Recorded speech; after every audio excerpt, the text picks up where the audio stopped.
Hey everybody, I'm doing a little bit of a comparison of some welding wire. Now, what I've got here is my welder set up, and we've been busy working on this, and I've got my professional helper right here, and she has been learning how to weld.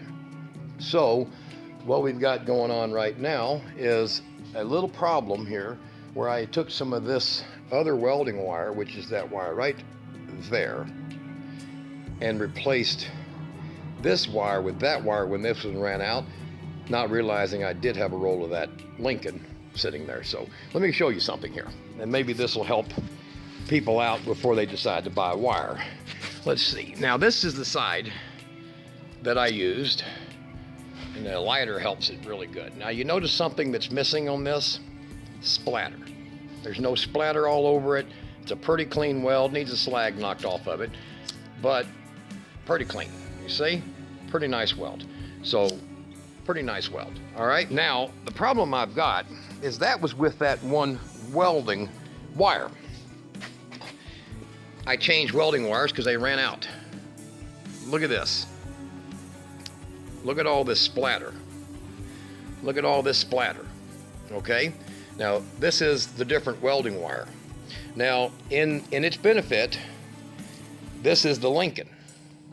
This right here is the Lincoln. Now, that is a surface, okay? So, and it needs to be clean, but that is a surface weld, just right over the surface at a bad angle.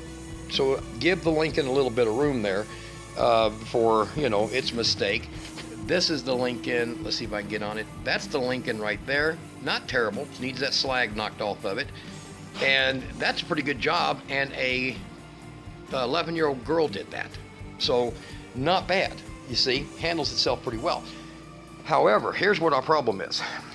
I switched over to the Harbor Freight wire, and I'm a pretty good welder. I pipe weld.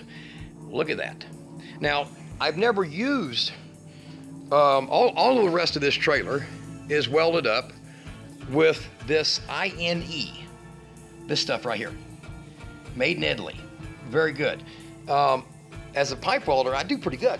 I'm certified. I do know how to do the stuff, but I had to write this on this roll. Now you can see I didn't use much. You can see I used this one completely up, and it flows like butter. I mean, it's beautiful stuff. Now, this Lincoln is a 1-pound spool that I had as a backup, 030. That 030 Lincoln doesn't lay as good a bead, even though it does good. It doesn't work nowhere near as good. At 1 pound for $15, this doesn't work as good as 2 pounds of this for $15. So, I hope that'll focus in, stay focused. So, this stuff is impressive. This stuff was so bad that I had to get out some nozzle gel, okay? And this works pretty good. It works good. I need this while working with the Lincoln. I need this while working with this shit from Harbor Freight. I ought to put the Harbor Freight name on it because that's who it belongs to.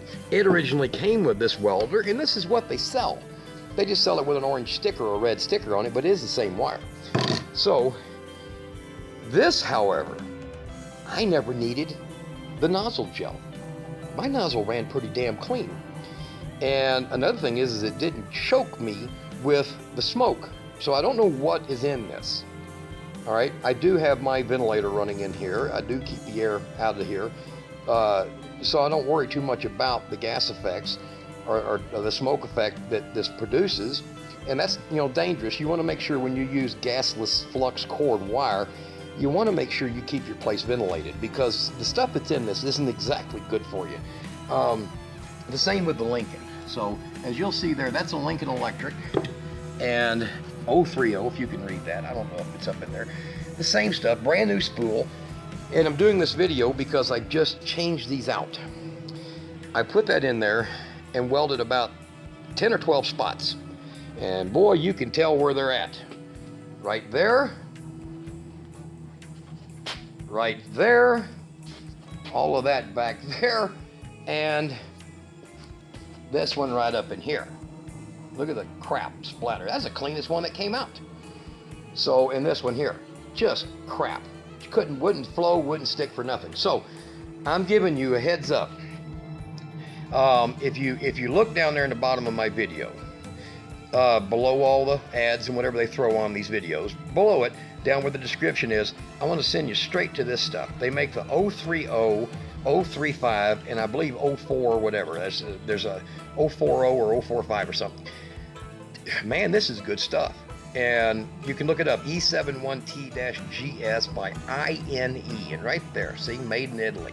So you know what, the Italians might be bad at banking, might be bad at government, but damn, they make some good welding wire. So better than that Lincoln, but it's better than that Lincoln wire. So you got $15 for that, 1 pound, $15, maybe 16 or 17 with shipping, whatever.